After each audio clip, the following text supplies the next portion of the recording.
وعلى آله وصحبه في كل لمحة ونفس عدد ما وسعه علم الله. اللهم صل وسلم وبارك على سيدنا محمد وعلى آله وصحبه في كل لمحة ونفس عدد ما وسعه علم الله.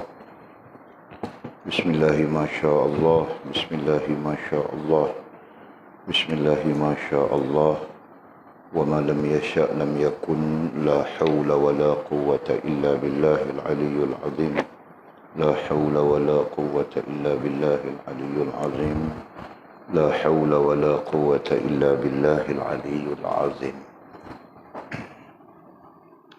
اللهم ارحمنا بالقرآن واجعله لنا إماما ونورا وهدى ورحمة. اللهم ذكرنا منه ما نسينا، علمنا منه ما جهلنا، وارزقنا تلاوته آناء الليل وأطراف النهر، واجعله لنا حجة يا رب العالمين.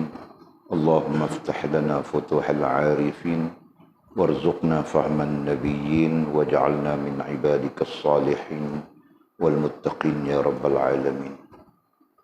بسم الله الرحمن الرحيم. قال مصنف رحمه الله تعالى: نفعنا الله بعلومه وبكتابه في الدارين، اللهم آمين يا رب العالمين. وبعد قال: apabila engkau tetap di sana, apabila engkau tetap di sana, maka akan nyatalah bagimu beberapa seruan atau bisikan, sehingga engkau akan mengetahui dan membezakan antara bisikan nafsu, bisikan hawa, bisikan hati, bisikan iblis, dan bisikan malaikat. Inilah yang dikatakan dengan bisikan yang benar dan bisikan yang batil.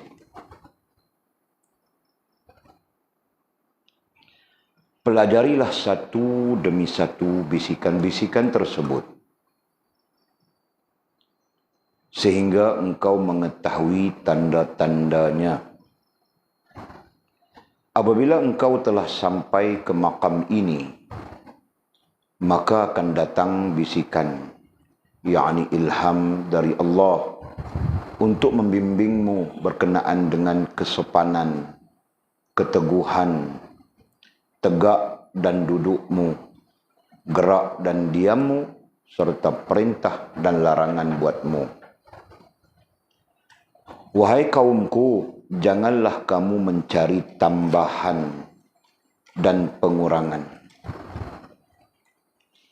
awalan dan akhiran, kerana takdir itu telah menyelubungi diri masing-masing dengan sempadan-sempadan atau batas-batas tertentu.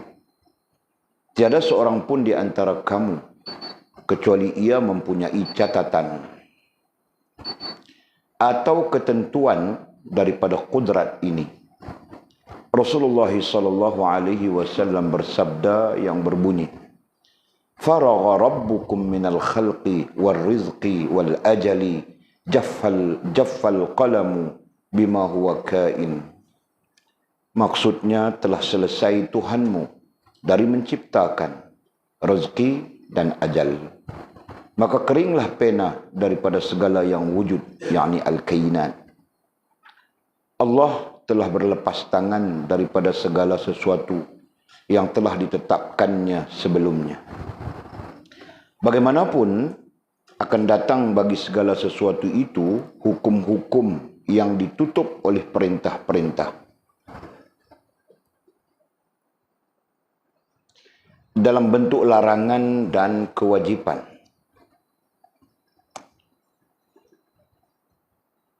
Oleh yang demikian, tidaklah halal bagi seseorang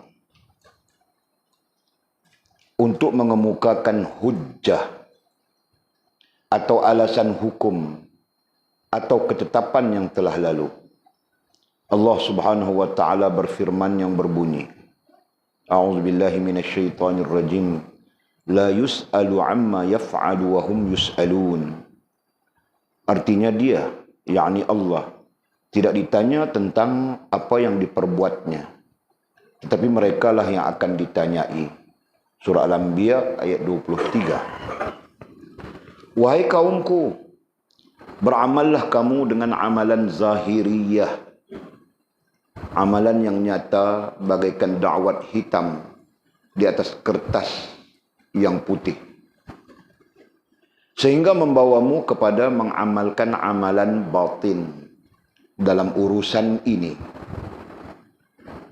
Jika kamu mengamalkan amalan zahiriyah, maka ia akan mendatangkan kefahaman bagimu terhadap perkara-perkara batiniyah. Kemudian ia meresap ke dalam hatimu dan mempengaruhi jiwamu.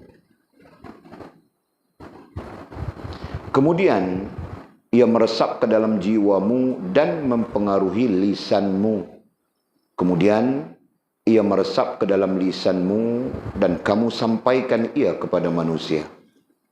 Demikianlah alirannya, terus menerus, secara berulang-ulang, untuk kemaslahatan dan kemanfaatan manusia sejagat.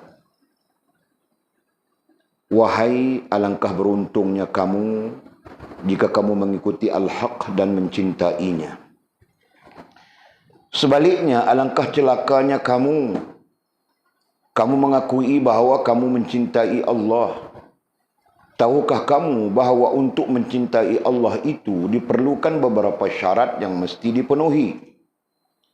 Sebahagian daripada syarat-syarat cinta kepadanya itu ialah mentaatinya, serta tidak merasa tenang di sisi selain daripadanya, merasa tentram bersamanya, serta tidak merasa keberatan untuk tetap bersamanya.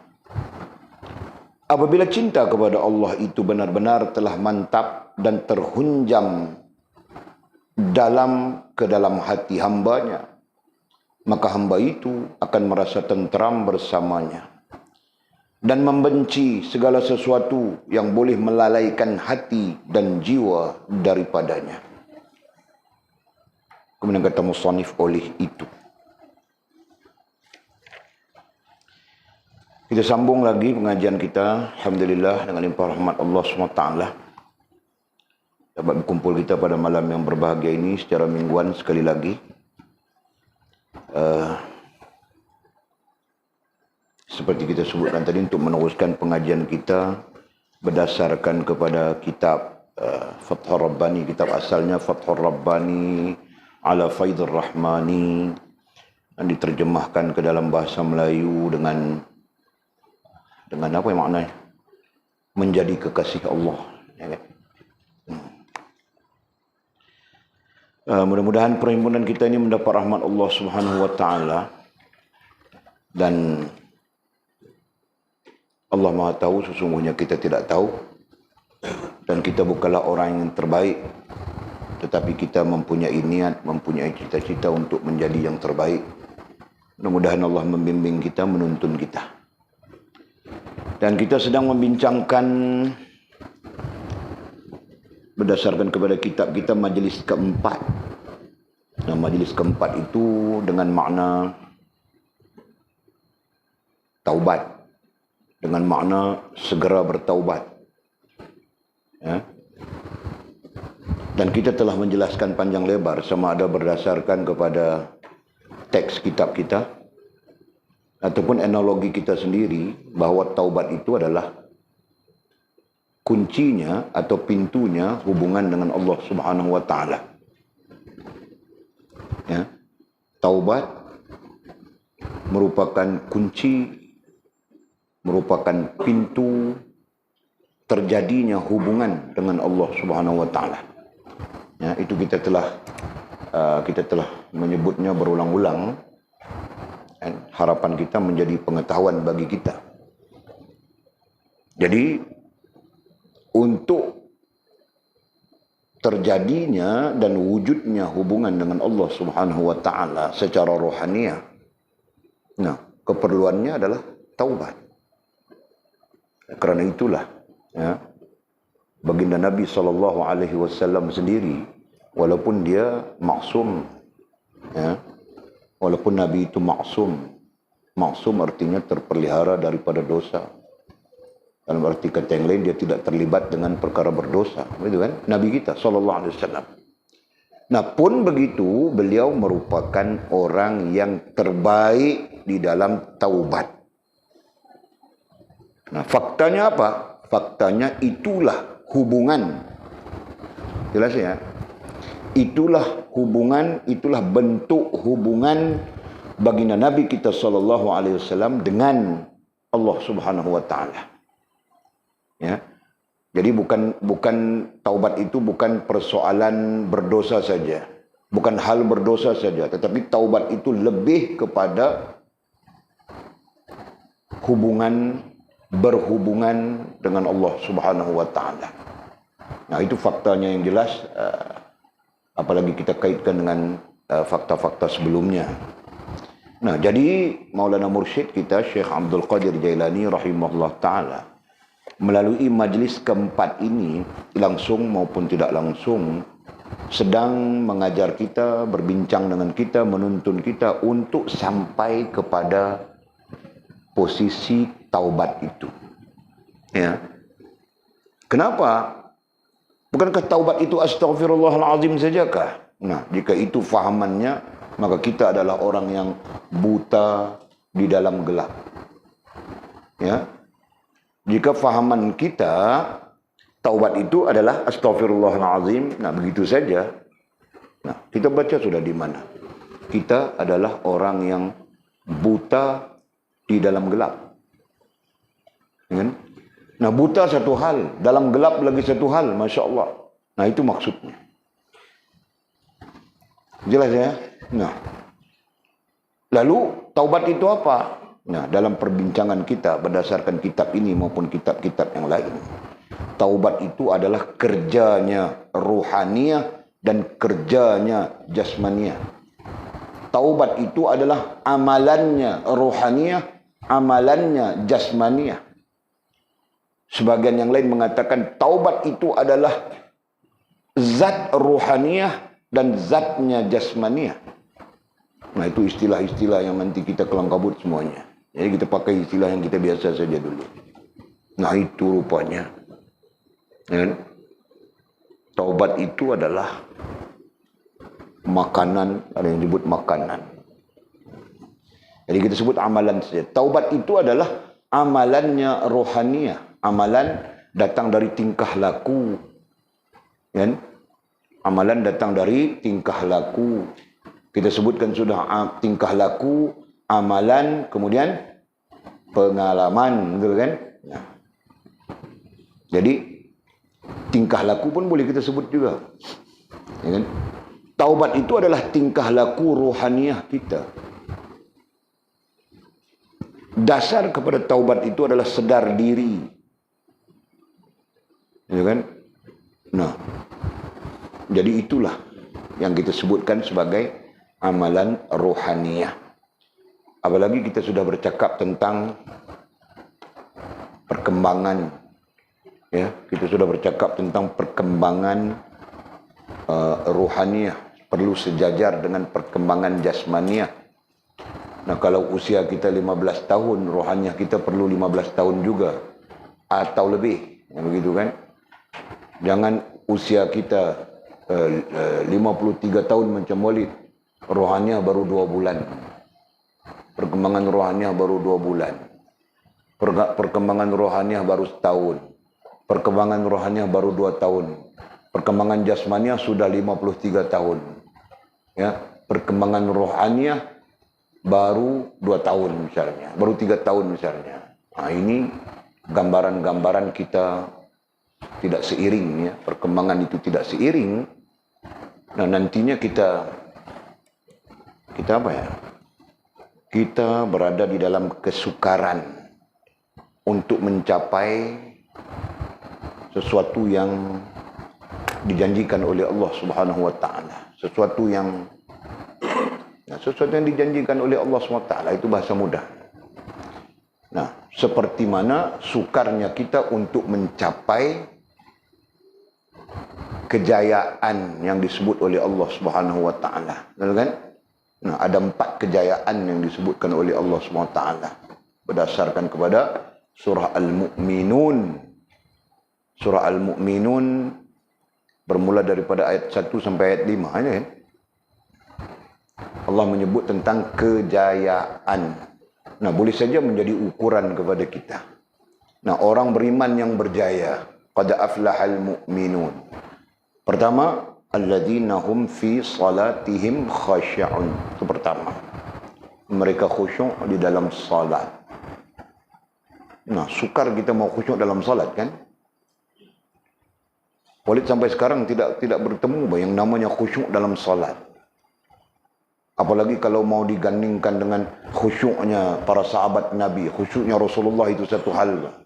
Khusyuknya para sahabat sampai-sampai, nah Sayyidina Ali karamallahu wajhah, ketika dia salat, anak panah menembusi kakinya, tahu kah? Nah itu ada sirahnya itu. Ketika dia salat, sedang salat dalam perang Khandaq, anak panah sesat menembusi kakinya. Datang anak panah, tembus kakinya. Nah dia terus salat seperti tidak kena apa-apa. Seperti tidak apapun terjadi. Tidak ada apapun terjadi. Faham tak? Nah itu. Demikian khusyuknya dia. Nah ketika memberi salam dia, Assalamualaikum warahmatullahi wabarakatuh. Assalamualaikum warahmatullahi wabarakatuh. Wahai Ali, kaki kau terjerat, ditembusi panah. Bila anak panah ini mengenai aku? Dia pun terkejut bila anak panah ini mengenai dia, tidak sedar dia. Kemudian para sahabat cuba untuk mencabut anak panah itu. Nah, ketika mau mencabut tidak boleh, sakit dia. Lalu tunggu, kudirikan. Ketika aku mendirikan solat, nah kalian mencabutnya. Ketika dia mendirikan solat, baru anak panah itu dicabut. Nah dia terus solat saja, seperti tidak ada apapun yang berlaku. Paham kan? Nah itu contoh orang yang khusyuk. Nah, boleh sebutkan tadi, susah kan? Nah, kita mau capai itu saja susah. Belum lain lagi yang dijanjikan oleh Allah Subhanahu wa taala. Mau mencapai kejayaan sebagai seorang mukmin, seorang beriman saja susah sudah. Nah, kenapa susah? Nah, tadi kita jawab sudah kan? Susahnya karena rohaniyah kita tidak balance dengan perkembangan jasmaniah kita. Nah, itu. Paham kah?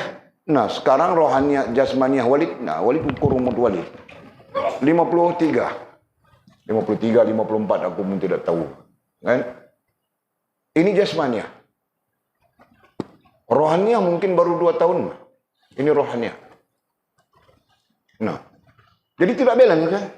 Tidak balance. Nah, karena itulah boleh sebutkan tadi kita menjadi susah, menjadi sukar kepada kita. Jadi dalam arti kata yang mudah, jika Allah mengatakan itulah tandanya seorang mukmin yang berjaya, berarti kita masih gagal, betul kan? Nah, poin pertama saja. Yang pertama saja, khusyuk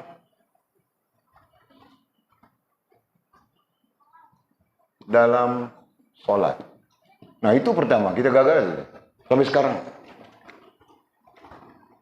Menjadi susah, menjadi payah kepada kita. Sampai-sampai terpaksa kita bohong semua itu. Kan? Betul kan, Fas? Nah, ketika solat itulah kau nampak lipstik. Ketika solat itulah keluar bedak. Ketika solat itulah datang idea maskara. Ketika solat itulah semua datang ketika solat. Nah, jauh kita dengan khusyuk. Yang kedua, qad aflahal mu'minun alladzina hum fi salatihim khashi'un walladzina hum 'anil lagwi mu'ridun. Bebas, dan kita terjemah dengan bebas dari perkara lagha atau sia-sia. Nah, perkara yang kedua. Nah, yang ini pun kita tidak selesai. Ya kan? Tidak selesai satu hal. Susah untuk kita, sukar untuk kita bebas daripada perkara-perkara yang lagha itu. Nah, itu. Kuncinya kenapa? Ini. Sebut sudah tadi. Rohaniah dengan jasmaniah tidak balance. Ya kan? Bahkan kita dipenuhi dengan lagha saja. Walaupun kita tahu itu lagha, nah tetap saja kita dengan lagha, betul kan? Bukan kita tidak tahu, bahkan kita tahu, dengar saja kuliah itu, kuliah ini, ceramah itu, ceramah ini. Tahu saja kita itu lagha ini, lagha ini. Tapi tetap kita tidak boleh membebaskan diri kita. Atau kita sukar untuk membebaskan diri kita daripada hal-hal yang lagha. Sebegitu, betul kan? Lagi, yang ketiga. Walladzina hum 'anil lagwi mu'ridun walladzina hum lizzakati fa'ilun. Nah, kita katakan memberi ya. Zakat di situ tafsirannya adalah sikap suka memberi. Nah, itu kan? Sikap suka memberi. Nah, lawannya bakhil ya. Lawannya bakhil. Ini pun kita susah juga. Kita dalam keadaan yang susah. Ya kan? Banyak songeh kita, tahu kah? Nah, jika aku beri-beri nanti aku tidak cukup mau beli telefon. Padahal telefon ada sudah. Boleh teruskan saja andaian. Yang keempat, walladzina hum li furujihim hafizan. Ya, menjaga marwah dan marwah atau bukan dan atau harga diri.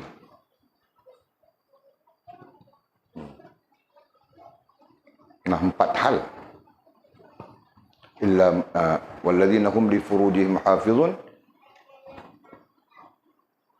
illa ma malakat aymanihim, gitu kan? Nah, itu. Okey. Nah, sekurang-kurangnya ada 4 hal di situ disebutkan oleh Allah SWT sebagai pengukur kejayaan seorang mukmin yang berjaya. Berjaya sebagai mukmin. Nah, begitu. Seseorang yang berjaya sebagai mukmin, nah ini ukurannya diberikan oleh Allah SWT dalam surah Al-Mu'minun. Nah, jika ini kita bincangkan terkait dengan hal kita, kenapa kita susah mau khusyuk dalam salat? Kenapa kita susah mau bebas daripada hal-hal yang lagha? Bahkan kitalah penglaghanya. Nah, bukan lagi bebas sudah, kitalah penglaghanya. Kitalah pencetus lagha. Betul kan? Bukan lagi bebas, bahkan kita tokenya. Begitu. Tokenya lagha. Atau kita puncanya lagha misalnya. Astagfirullahaladzim. Nah, kenapa kita sukar untuk bersikap suka memberi, bersedekah, berinfak dan sebagainya. Nah, dan yang keempatnya, kenapa kita susah untuk menjaga maruah dan harga diri kita. Nah, sekarang orang niqab pun mau tampar saja, betulkah? Berniqab dia. Nah, kan? Tapi bukan main dia, berselfie, masuk dalam Facebook, kan?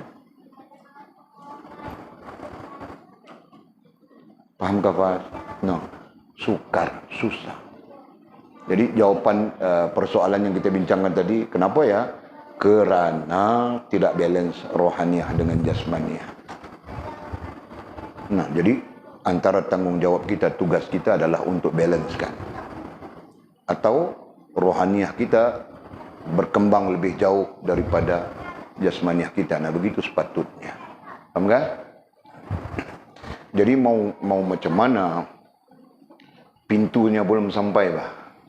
Dengan pintu rohaniah pun belum kita sampai lagi. Bukan pintu, hubungan disebutkan. Nah, pintu hubungan rohaniah itu belum sampai kita. Kenapa belum sampai? Karena pintunya itu bernama taubat. Ya, pintunya itu bernama taubat.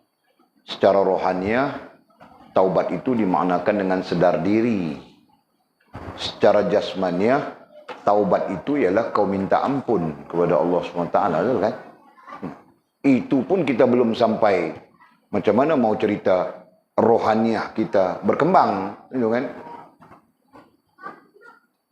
Dalam arti kata yang lain, ke pintunya pun belum. Macam mana mau wujud hubungan yang bagus, ya kan? Macam mana mau wujud rohaniah yang baik, rohaniah yang baik dan hubungan yang bagus, sedangkan pintunya pun kita belum bertemu, belum berjumpa. Nah, boleh faham tak? Boleh beranalogi begitu? Ya. Kenapa tidak berjumpa? Kerana kita sibuk dengan lara. Kita sibuk dengan hal-hal dunia kita yang tidak pernah habis. Kita sibuk dengan hal-hal yang langsung tidak menghubungkan kita dengan Allah SWT mungkin. Ya kan? Nah, sibuk itu, sibuk ini, sibuk itu, sibuk ini. Siang bertukar malam, siang sibuk, malam nanti bertukar siang sibuk lagi, sibuk. Sedar-sedar umur sudah 53 tahun. Nah, mau buat apa lagi sudah? Tinggal yang tersisa, umur yang tersisa. Kan? Mungkin saja boleh diperbetulkan, mungkin saja boleh mencapai, mungkin saja tidak. Kan? Hanya limpah rahmat Allah Subhanahu Wa Taala saja yang kita harapkan di sana. Sebab itu, walid nasihatkan kamu orang, jangan tunggu-tunggu. Mau tunggu nanti tua baru mau zikir, mau tunggu nanti tua baru mau solat tahajud, mau tunggu nanti tua baru mau buat ibadat. Nah, takut kau mati sebelum tua, Pak. Kan? Saya masih muda, walid. Saya mau enjoy. Kan itu falsafahnya orang muda-muda sekarang, enjoy. Kan? Masih muda mau enjoy. Nah, mati ketika enjoy itu macam mana? Kan? Sebab itu boleh cakap kaum ini, jangan kau enjoy lagi sudah. Nah, terbayang sudah kau punya kematian di dahi kau tu. Tahukah? Kau punya umur mati, kau terbayang di dahi kau sudah tu. Nah, betul kan? Anjung ku cakap umur 18 tahun mati kan? Nah, betul bah? Boleh cakap sudah, anjung akan meninggal umur berapa tahun? Atul, aku kasih tahu anjung umur dia meninggal 18 kan? Nah, meninggal sudah.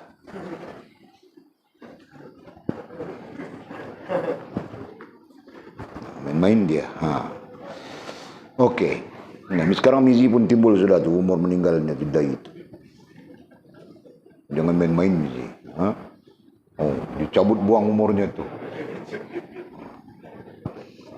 Okey. Nah, jadi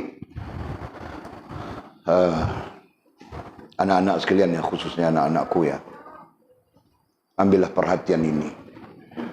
Jangan sampai nanti di suatu saat, di suatu keadaan kau sukar untuk memperbetulkan apapun, payah untuk memperbetulkan apapun, ya.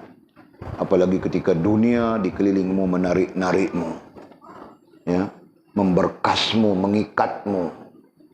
Nah, ketika itu kau tidak punya kebebasan, kau tidak punya waktu, kau tidak punya kesempatan untuk memperbetulkannya.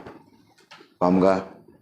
Nah, jadi mudah-mudahan dengan pengajian kita, dengan limpah rahmat Allah SWT, kita sampai ke pintu yang namanya taubat. Dan kita sebutkan taubat itu adalah pintunya hubungan. Moga-moga dengan hubungan itu akan membaikkan rohaniah kita. Begitu. Kan? Nah, nanti dia sebutkan. Di mana boleh baca tadi? Nah, muka surat 46 dia ada sebutkan itu. Okey? Jadi kita teruskan saja pada malam ini. Rentetan daripada apabila engkau telah sampai ke makam atau tahap ini. Nah, itu kita bincang sudah. Makam, tahap. Ya, orang-orang yang belajar tentang kerohanian, orang-orang yang belajar tentang spiritual, kerohanian. Ya. Nah, mereka akan belajar apa yang dinamakan makam, apa yang dinamakan tahap. Kecuali orang yang tidak pernah belajar tentang kerohanian, nah, dia tidak pernah tahu bahawa manusia itu ada makamnya, ada tahapnya. Ya kan? Dan setiap manusia tidak sama tahapnya. Ya, hanya mungkin saja sama. Faham tak? Nah, Lina tahapnya sama dengan Fas, sama dengan Mimi. Nah, itu mungkin saja. Ya. Tapi secara umum manusia tidak sama tahapnya, tahap kerohaniannya. Faham tak? Makam kerohaniannya. Jadi dasar kerohanian, dasar makam kerohanian, nah, kamu orang ada jadwalnya sudah semua orang. Nah, jadi mungkin saja kita berada di mana. Ya, Mizi mungkin berada di Siddiqin. Dekat dengan Anbiya sudah dia. Jangan. Nah, Jul dekat dengan Anbiya sudah. Dia pun. Ini hari dia tidur saja kan. Nah, dia sakit perut, dia tidak boleh tidur di sana. Faham tak?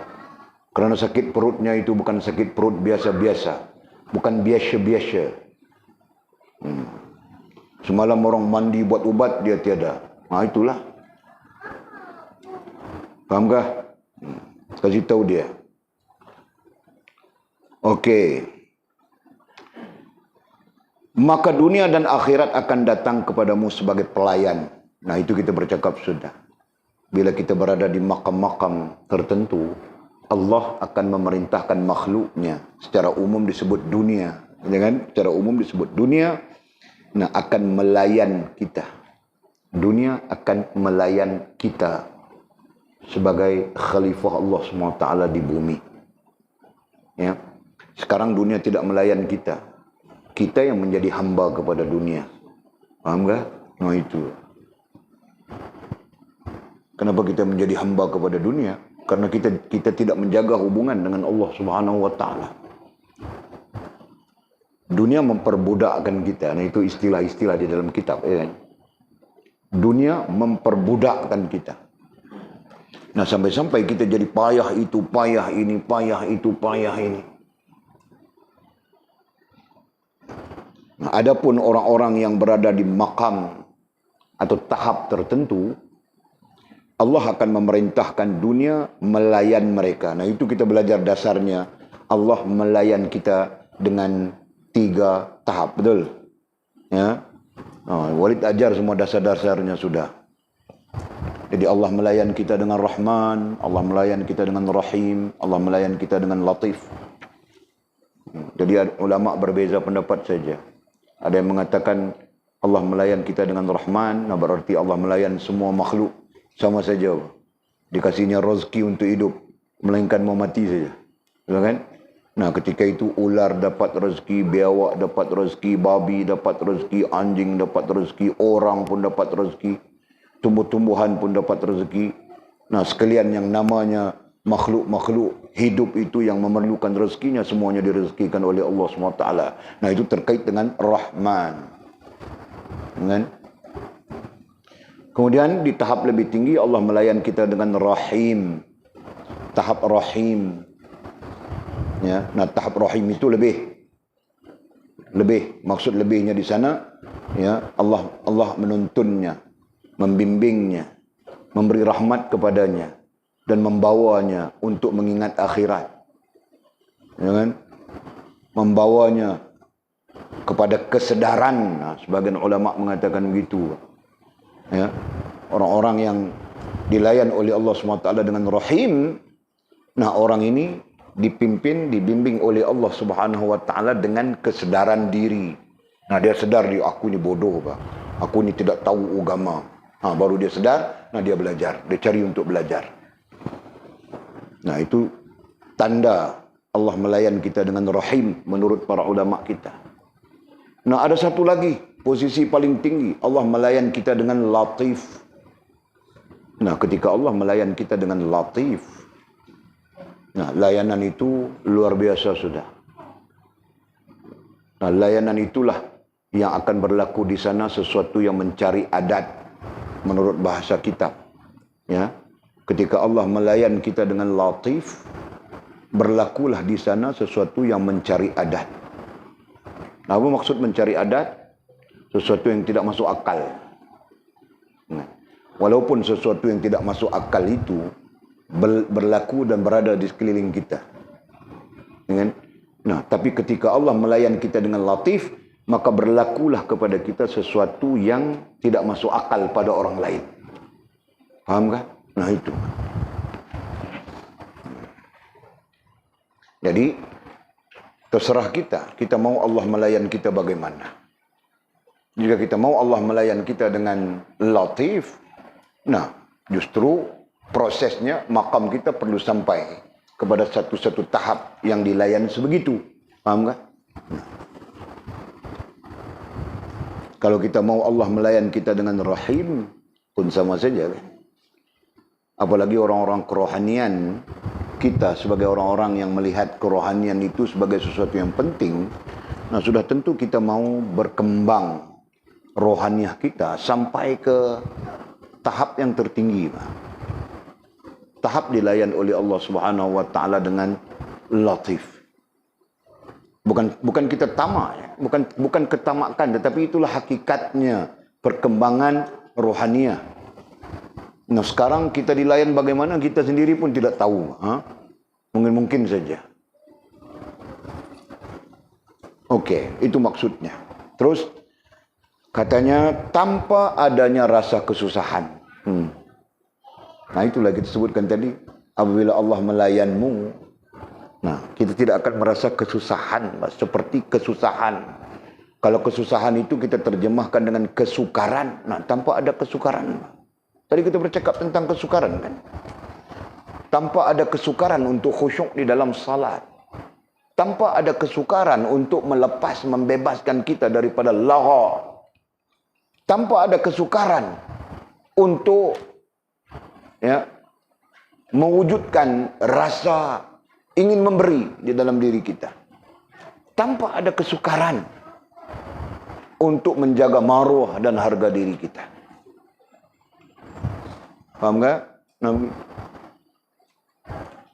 Sekarang kita susah saja kan? Kita sukar saja segala hal. Mau bangun salat pun susah. Betul kan? Mau jaga salat pun susah. Apalagi mau khusyuk di dalam salat. Mau jaga maruah dan harga diri pun susah. Betul kan? Kita menjadi orang seperti orang tidak bermaruah saja. Tidak punya harga diri saja. Nah, itu terjadi kepada kita. Allah. Terus. Kemudian katanya, kata musannif lanjutan sebelum kita sambung, capailah pintu al-haq. Capailah, nah boleh tambah saja mubtada' mahzufnya, bersegeralah kita mencapai pintu al-haq. Pintu al-haq itu yang kita terjemahkan, yang kita tafsirkan dengan makna hubungan. Pintu al-haq itu adalah hubungan dengan Allah Subhanahu wa taala. Nah, bersegeralah kita mencapai, mencari. Nah, jika jahil tidak tahu belajar, untuk mencapai pintu al-haq. Nah, tafsirannya nanti pintu al-haq itu di sisi Allah dan sebagainya. Nah, kita ambil makna secara ilmiah. Pintu al-haq itu adalah hubungan dengan Allah Subhanahu wa taala. Ada pintunya.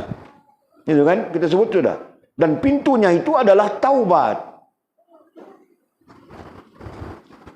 Jelas ya?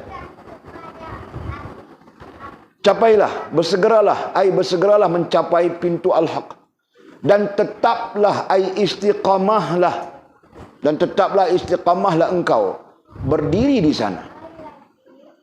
Istiqamah, tetaplah, beristiqamahlah.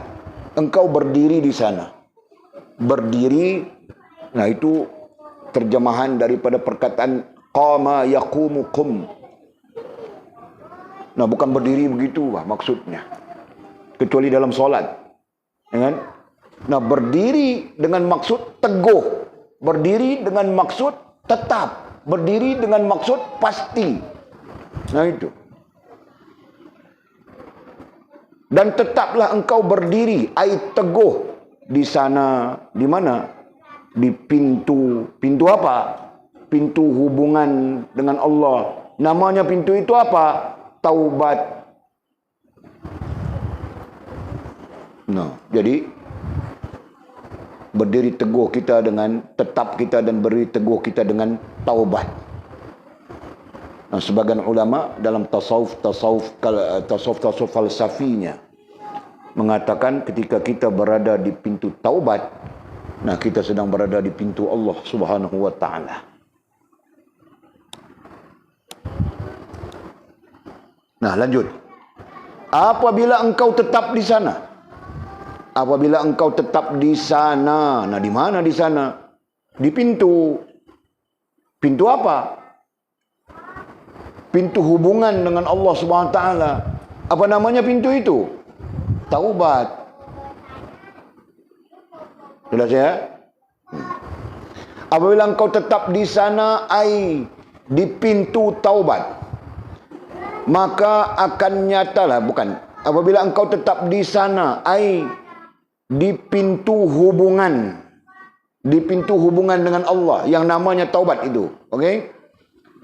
Maka akan nyatalah bagimu, maka akan nyatalah, ai zahirlah, ai nampaklah. Nah, jangan pakai perkataan zahir ya, pakai perkataan nampaklah. Karena kita menggunakan istilah nampak. Maka nyatalah, ai nampaklah. Nah, adapun nampak itu ada dua keadaannya. Apa Fas? Pandai. Pandai sudah Fas. Kan? Dia tidak mangut lagi. Dia tidak mangut lagi sekarang. Alhamdulillah. Nah, nampak ada dua istilah yang terkait. Ya. Perkataan kita nampak itu terjemahan. Ya. Nampak. Nah, nampak bukan dengan mata ya di sini. Nampak. Ya, ada dua, datang daripada dua istilah. Satu disebut musyahadah. Dan satu lagi disebut mukasyafah. Kan? Ini nampak. Musyahadah pun nampak, mukasyafah pun nampak. Musyahadah nampak dengan akal. Manakala mukasyafah nampak dengan hati.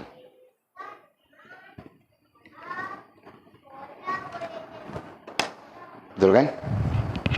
Jangan pikir nampak dengan mata, betul? Nampak dengan mata itu jasmaniah sifatnya. Sifat jasmaniah itu, nah di belakang dinding ini tidak nampak sudah apa.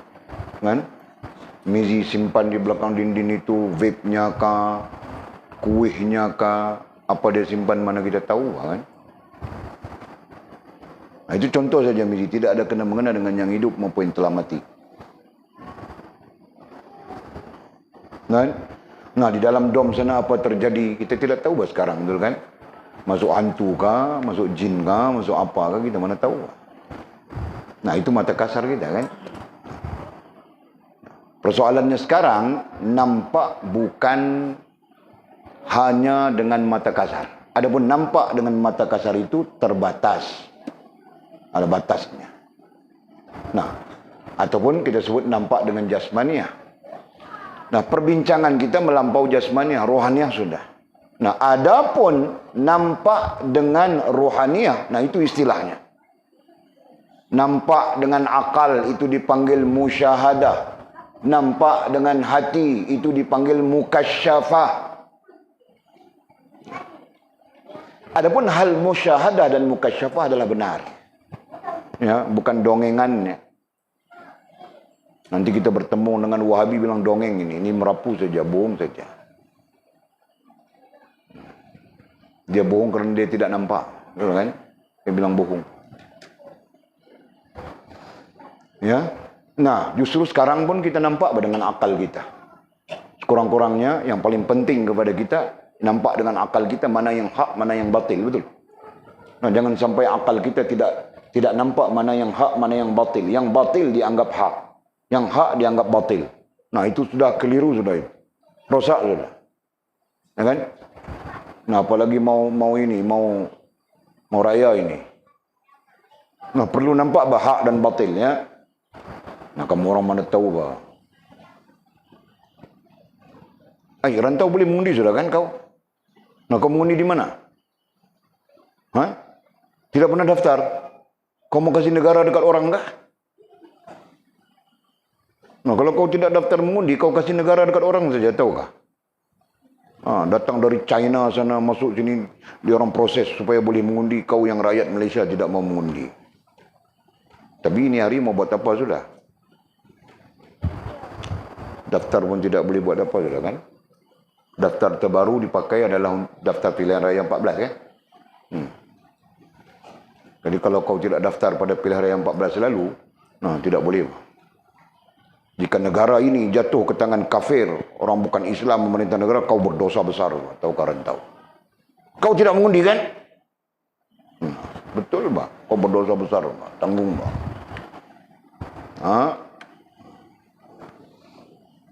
Okey. Terus.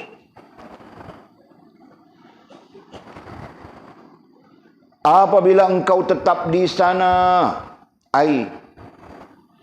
di pintu hubungan dengan Allah yang namanya taubat, maka akan nyatalah, nampaklah. Nampak dengan dua hal yang kita sebutkan tadi. Nampak dengan musyahadah ataupun nampak dengan mukasyafah. Nampak dengan akal ataupun nampak dengan hati. Nah, nampak dengan akal itu satu hal. Tadi boleh sebut sudah contohnya. Nampak dengan hati bagaimana?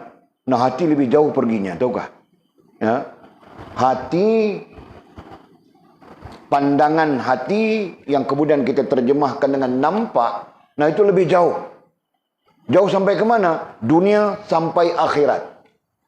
Nah, jauh kan? Bukan ada ukuran mah itu. Dunia, dari dunia sampai akhirat. Nah, itu sudah terlalu jauh sudah itu. Tetapi hati boleh nampak.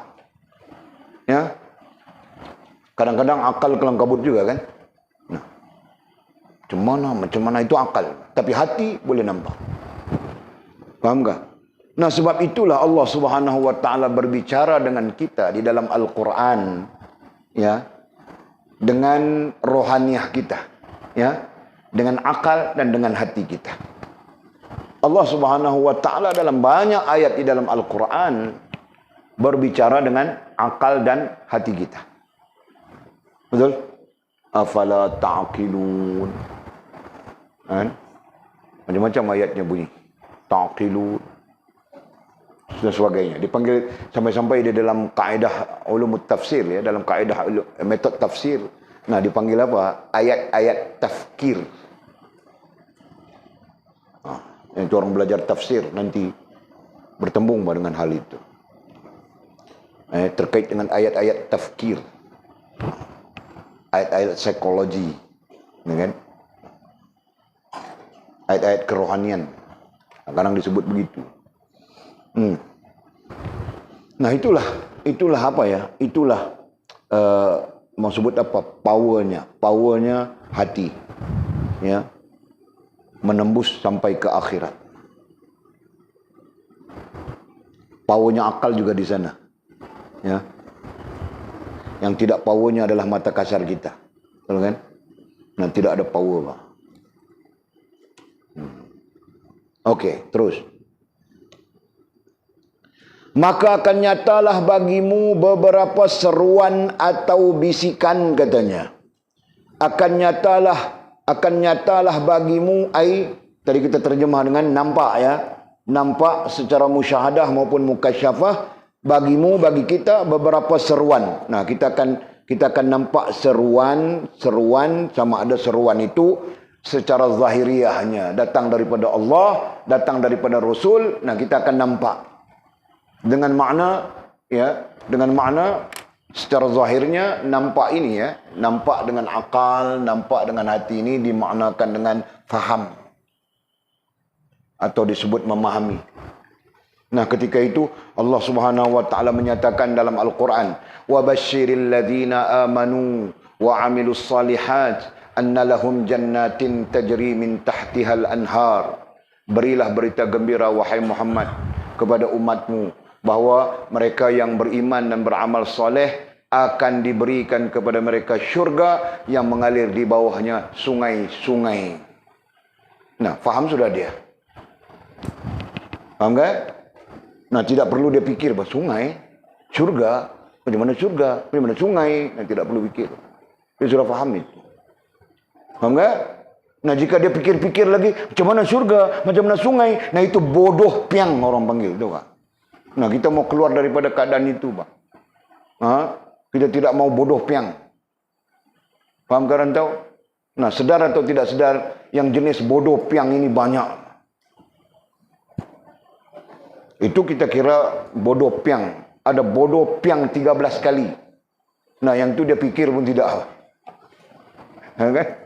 Nah, bodoh piang dia mungkin dengar juga kan. Orang cakap syurga, orang cakap neraka, orang cakap dosa, orang cakap pahala. Nah, dia fikir juga dia. Oh. Nah, itu bodoh piang. Yang bodoh piang 13 kali itu dia tidak pernah fikir langsung. Syurga kah, neraka kah, dosa kah, pahala kah, apakah? Main bedal saja tu. Allah, Masya Allah. Nah, jadi katanya ya, perhatikan ya. Ini ayat ini perlu dibaca daripada awal Walid baca tadi. Apabila engkau tetap di sana, maka akan nyatalah ai nampak. Kenapa nampak? Kerana Allah akan menzahirkan. Ya, kerana Allah akan menzahirkan bagimu kepada kita beberapa seruan. Nah, sama ada Al-Quran maupun Nabi SAW, yang kemudian kita maknakan Al-Quran dan hadis, gitu kan? Nah, beberapa seruan yang secara zahir, ya, secara zahir itu dipanggil seruan. Nah, kemudian atau katanya atau bisikan. Nah, bisikan ini sifatnya rohaniah. Atau bisikan. Nah, bisikan itu sifatnya rohaniah. Bisikan termasuk komunikasi ya. Nah, ini berarti komunikasi rohaniah.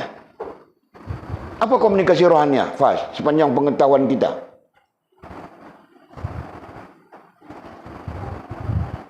Sepanjang kita belajar sudah.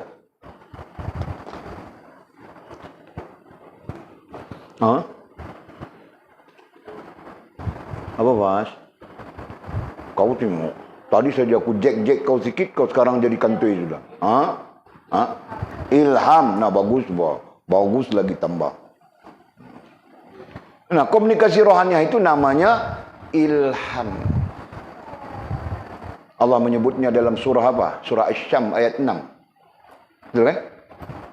8. Asy-Syam ayat 8. Nah. Fa'alhamaha fujuraha wa taqwaha. Fa'alhamaha, dan kami ilhamkan. Nah, maknanya saja, makna sama saja, kami bisikkan. Nah, Allah yang membisikkan. Allah membisikkan melalui apa? Medianya apa? Medianya rohaniahmu. Medianya rohaniahmu. Apanya? Apa itu? Akal dan hatimu. Nah, Allah membisikkan pada akal dan hatimu mana yang baik, mana yang buruk. Fa'alhamaha fujuraha wa taqwaha. Nah, kemudian pengkaji, para ulama memaknakan itu adalah komunikasi, ya, komunikasi rohaniah yang namanya ilham. Nah, itulah maksudnya itu. Maka akan nyatalah, nampaklah bagimu beberapa seruan. Nah, berarti faham kita Al-Quran, faham kita seruan daripada hadis Nabi SAW secara zahirnya. Dan bisikan, nah, faham kita seruan secara rohaniahnya, yang namanya ilham. Nah, itulah kelebihan orang-orang rohaniah. Ya. Karena mereka menyadari dan memahami komunikasi dengan Allah Subhanahu wa taala. Ya, jelas ya, betul. Dan kerana itulah kita perlu terlibat dan melibatkan diri dengan orang-orang rohaninya. Apalagi kepentingannya adalah terkait dengan betul benar rohaniah kita sendiri. Kan? Nah, jangan kita menjadi orang yang tidak mengambil tahu. Tahu tak? Sekarang orang tidak mengambil tahu. Hal jasmaniah pun dia tidak ambil tahu, apalagi hal rohaniah. Nah, kita menjadi manusia yang tidak mengambil tahu. Ini permasalahan besar kita. Ya, berkembang dalam keadaan kita tidak tahu. Bukan tentang ini, tentang agama. Ya, secara dasar agama itu sendiri pun tidak tahu sudah sekarang. Mau menikah saja perlu ajar mengucap dulu. Mengucap 2 kalimat syahadah. Mau menikah perlu diajar mengucap 2 kalimat syahadah. Jika tidak, dia tidak tahu mengucap 2 kalimat syahadah. Tahukah? Macam mana mau jadi laki kamu orang? Nah, betul Faz. Ada satu video, Walid simpan. Aku save video itu. Aku mau tunjuk pada kamu orang. Kalau begitulah jantannya, lebih baik kamu orang tu jangan menikah, betulkah?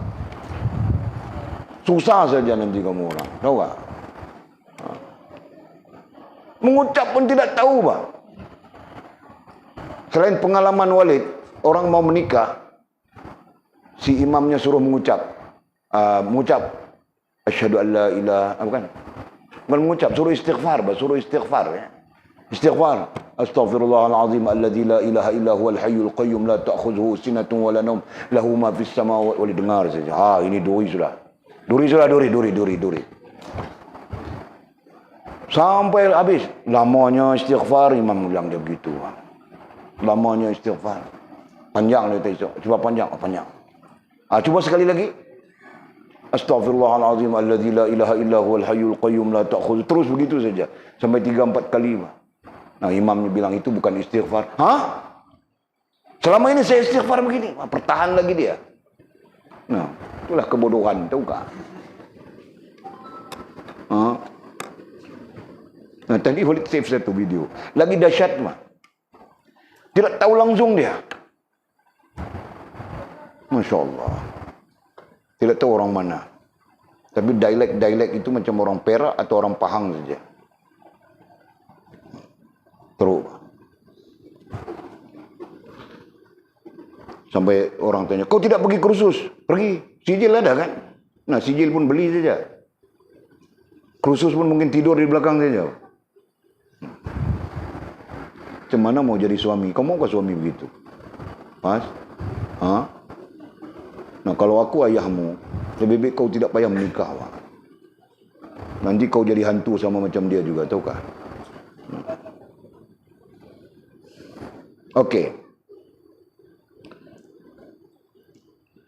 Sehingga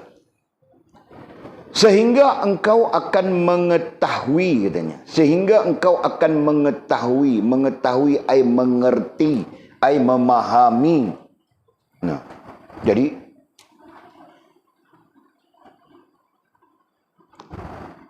apa itu kita sebut?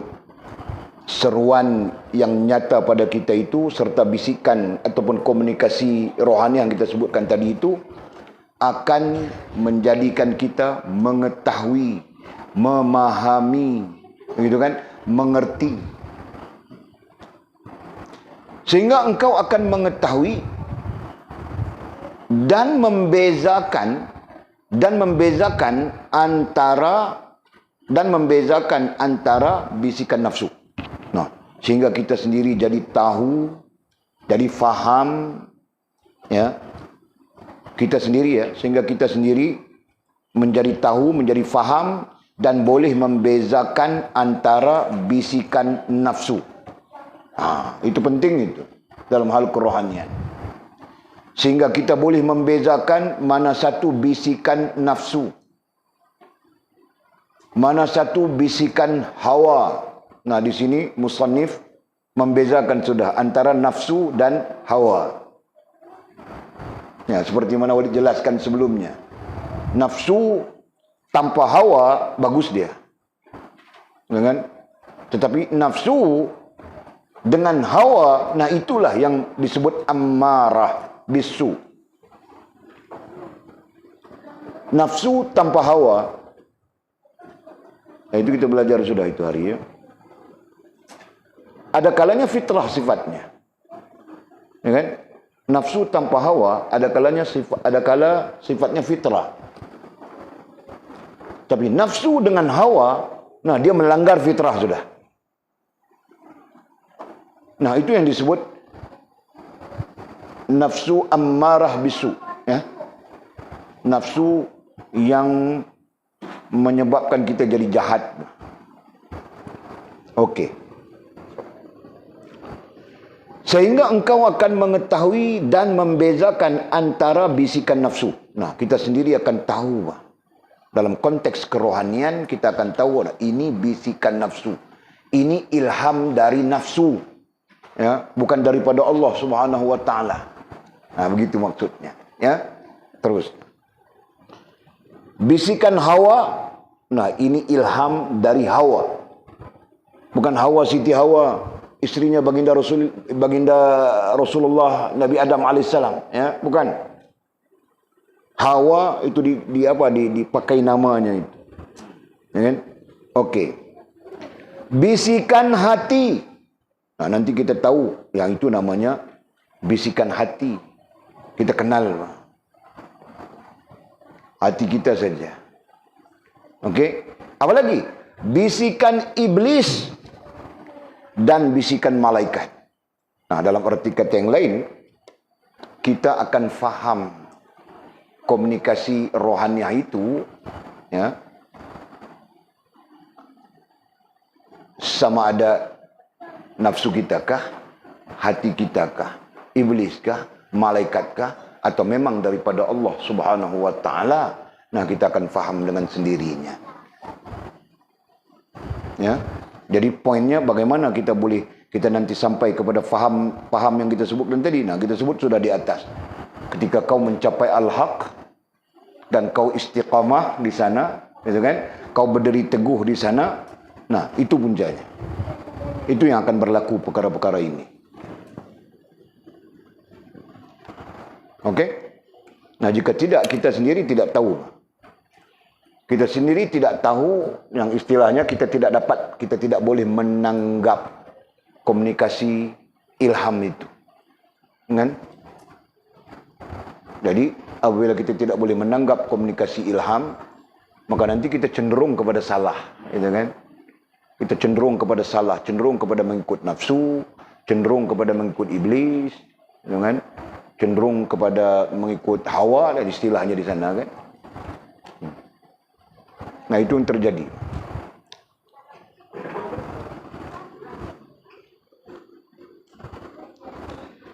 Terus, inilah yang dikatakan dengan bisikan yang benar dan bisikan yang batil. Nah, nanti di sana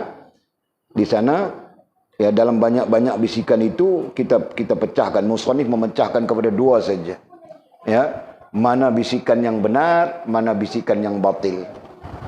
Mana komunikasi rohaniah yang benar, mana komunikasi rohaniah yang batil. Nah, artinya kita akan faham sendiri. Ya. Nah, kalau sekarang kita sendiri pun tidak paham mana satu komunikasi rohaniah yang benar, mana satu komunikasi rohaniah yang batil. Hanya orang-orang yang berilmu mungkin dia mampu membezakan, ya kan? Dia belajar daripada Al-Quran, dia belajar daripada hadis, dia belajar daripada ijma' para ulama, dia belajar daripada kitab-kitab ilmu, nah tahu ini batil. Nah, jadi dia tidak terlibat, betul kan? Nah, daripada pengetahuan yang ada, daripada ilmu yang ada. Nah, jika dia tidak terlibat dengan ilmu, tidak tahu dia, pagi kerja, malam balik tidur, sebelum pagi kerja, petang balik kerja, mancing, lepas mancing balik tidur, kerja, makan, tidur. Nah, mana dia tahu bah? Nah, kan? Jadi, andaian kita tadi, sekurang-kurangnya, kalau kita bercakap tentang kerohanian, ya. Kita bercakap tentang kerohanian. Nah, tadi kita andaikan rohaniah kita tadi, itu komunikasi rohaniah. Kita bercakap tentang komunikasi rohaniah. Bagi orang yang ada ilmu berkait jasmaniah. Nah, ada ilmu berkait dengan jasmaniah. Jadi dia belajar ilmu iman, Islam, ihsan, tauhid, fiqh, tasawuf, dia belajar. Nah, ilmu ini nanti menjadi guide. Ya, menjadi guide kepada rohaniahnya. Jadi guide kepada rohaniahnya. Nah, ketika ada komunikasi rohaniah, dia akan merujuk kepada ilmu yang dia belajar secara jasmaniah itu. Berarti ilmu ini menjadi guide. Paham nggak? Nah, begitu. Nah, jika dia tidak belajar, kosong saja. Tidak tahu apa dia. Nah, apa yang akan menjadi guide rohaniahnya? Nah, ketika itulah dia mungkin terlibat dengan bisikan. Yang kita sebut bisikan pada kitab kita ya. Bisikan ini kita sebut komunikasi. Nah, dia akan terlibat dengan komunikasi-komunikasi yang salah, yang mendorong dan cenderung dia kepada perkara-perkara yang salah. Nah, begitu. Paham kah? Ini sama saja. Ini berlaku pada semua manusia. Tidak kira siapapun, keadaan apapun. Yang membezakan tahu dia hak, tahu dia batil. Nah itu. Sekiranya dia tidak tahu yang hak dan batil, nah komunikasi-komunikasi yang datang kepadanya diambil semua. Nah nanti semuanya batil saja. Paham enggak? Nah itu.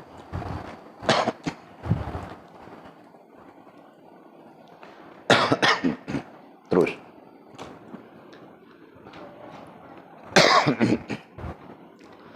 Pelajarilah. Pelajarilah, belajarlah. Siapa yang terkait dengan seruan belajarlah ini? Kita kan.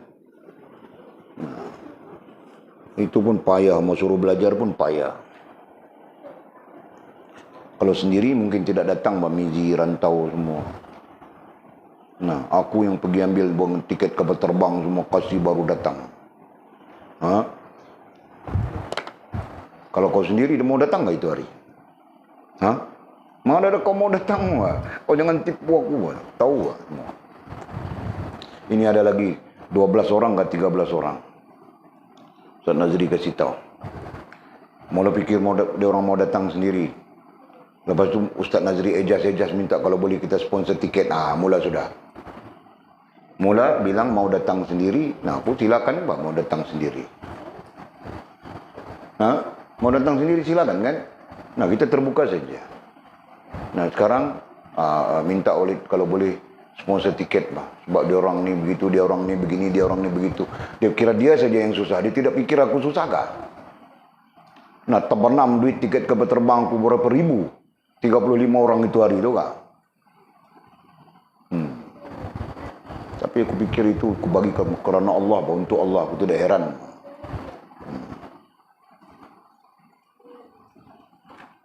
Itulah. Saja kalau dicakap begitu tadi, siapa yang dia sendiri, kemahuannya sendiri, niatnya sendiri, gitu kan? Nah, itulah orang yang berada di posisi benar. Dan dia akan sampai di hal-hal yang kita bincangkan ini. Nah, begitu. Paham nggak? Oke.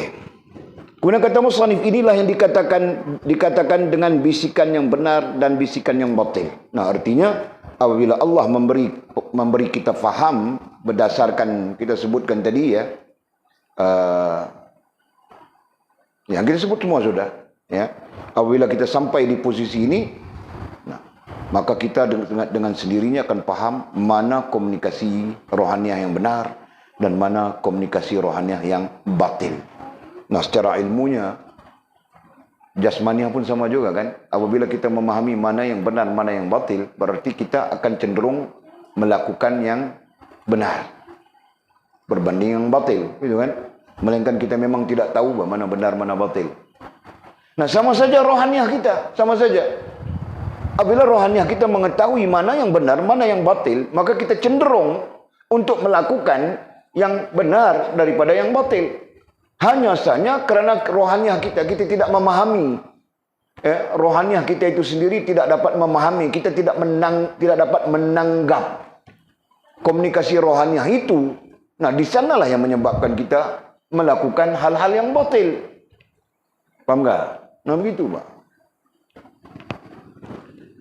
Sebab sedar atau tidak sedar, ya, dalam tasawuf kita, ilmu tasawuf kita, dan dalam psikologi, dalam ilmu psikologi, tidak kira datang dari barat, dari siapa, mengakui hakikat ini. Setiap perilaku, setiap perkara jasmaniah terkait langsung dengan rohaniah. Setiap perkara fizikal terkait langsung dengan spiritual. Faham tak? Faham tak? Faham tak boleh sebut begitu? Kau faham kali nak? Ha? Nah, contoh ya. Menikah adalah fizikal, betul? Menikah adalah fizikal. Faham tak? Nah, kena ada lelaki dan perempuan. Tidak boleh menikah dengan pokok getah. Faham tak? Tidak boleh menikah dengan pokok kelapa sawit. Apalagi pokok manggisku, 2-3 pokok ini. Jangan ada orang cuba menikah, okey? Jadi, mau menikah itu perlu apa? Perlu ada lelakinya, perlu ada perempuannya, begitu kan? Pondan pun tidak boleh, Pak. Melainkan dia mau mesti jadi lelaki, tahu kan? Begitu, Pak. Okey. Perempuan dengan perempuan pun tidak boleh. Nah, mesti ada lelakinya, mesti ada perempuannya, mesti ada saksinya, begitu. Ijab kabulnya, ya, dalam syarat-syarat nikah, faham kan? Nah, itu jasmaniahnya. Nah, apabila ada jasmaniahnya, ada fizikalnya, berarti ada spiritualnya, ada rohaniahnya. Faham kan? Nah, semua keadaan begitu. Nah, apa rohaniahnya di sana? Rasa mau menikah kan? Nah, itu rohaniahnya. Sebab rohaniah itu kita simpulkan sudah. Rasa dan perasaan kita. Betul? Nah, itu boleh simpulkan dari awal lagi kamu orang. Boleh ajar itu. Mula sebut hati saja. Mula sebut rohaniah saja. Hati saja. Kemudian sebut ini elemen rohaniah. Nah, kemudian sebut lagi jauh lebih jauh pemahamannya. Ini dipanggil rasa dan perasaan. Betul kan? Nah, kau jika tidak ada rasa dan perasaan untuk menikah, haram hukumnya, tahukah? Baik lelaki, baik perempuan. Jadi kau jika tidak ada perasaan, rasa dan perasaan untuk menikah, kau jangan cuba-cuba mengayat cinta dengan anak orang. Berdosa hukumnya. Faham tak? Nah, begitu, Pak. Nah, kamu perempuan pun sama saja, Pak. Jika kamu orang tidak mempunyai rasa dan perasaan untuk menikah, jangan kau cuba-cuba memberi ayat cinta kepada lelaki, tahu tak? Dia pun boleh gila macam kau juga, Pak. Orang lelaki pun, kan mesti kan? Tidak? Tak tahu, tidak tahu. Aku lihat sudah orang lelaki gila kerana perempuan, tahu tak?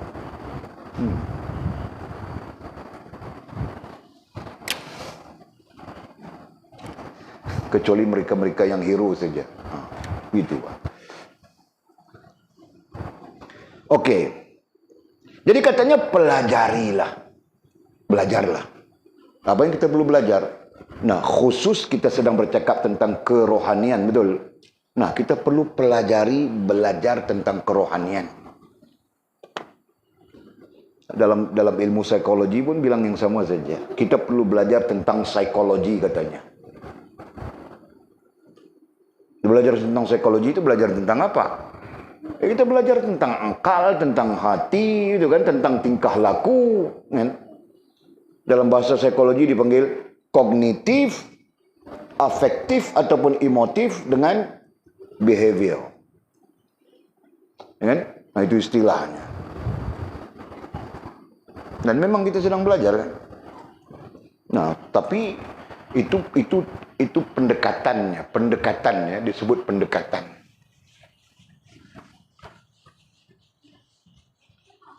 Kalau dalam Islam kita sebut belajar tentang akal, belajar tentang hati, dan belajar tentang tingkah laku. Ini dalam konteks kita. Paling rendah ini istilahnya.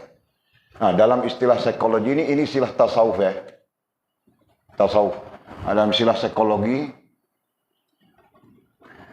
kita boleh gabungkan dengan ilmu moden ini. Ya. Nah, istilahnya kognitif. Kognitif. Jadi disebut kebanyakannya menggunakan perkataan psikologi pendidikan menggunakan perkataan afektif, ya. Psikologi umum menggunakan perkataan emotif. kemudian disebut emosi. Okey? Dan tingkah laku disebut behavior. Okey? Nah, itu saja. Jadi bezanya apa? Sama saja kan? Ya. Sedangkan tentang ini sama dengan turunnya Al-Quran tentang ini. Sama dengan turunnya Al-Quran. Nah, kalau Al-Quran itu turunnya diukur dengan umur baginda Nabi kita SAW lebih daripada 1.500 tahun sudah. Ini tentang ini. Tentang ini, istilahnya begini, baru ditemui pada tahun 1948 oleh Sigmund Freud. Nah, berarti Islam mendahului 1.500 tahun dulu. Tahu Al-Quran sejak turunnya. Nah, banyak menyebut afala ta'qilun, afala ta'qilun, afala ta'qilun. Gambaran tentang rohaniah. Nah, begitu. Ini spiritual dan ini rohaniah, ini jasmaniah. Sama saja, ini rohaniah, ini jasmaniah. Okey? Nah, boleh sharekan dengan kamu orang ilmu-ilmu moden sekali. Supaya anak-anakku yang belajar ini, nah nanti dia pun kognitif. Nah, boleh kasih tahu orang. Kan? Kau belajar di mana Mizi? Kognitif ini. Universiti saja menggunakan istilah-istilah itu. Kami belajar di pondok saja dalam hutan Bukit Selambau itu. Nah, terkejut orang-orang itu semua. Kau tahukah?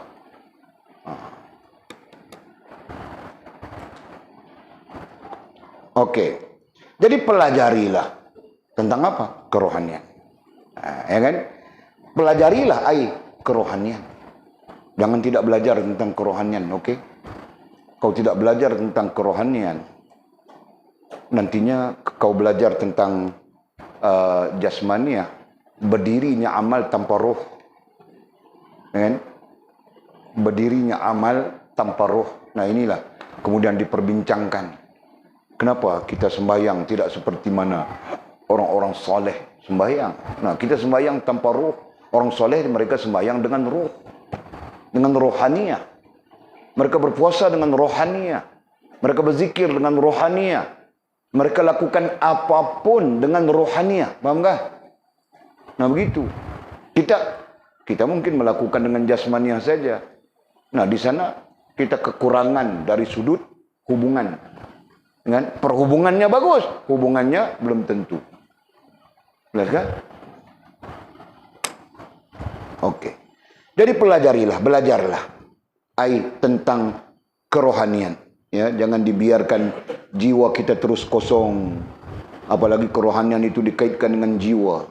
Ya, dia sembahyang tapi jiwanya kosong. Dia pergi mengerjakan umrah tapi jiwanya kosong. Itu kan? Nah, karena itulah kita andaikan kemarin.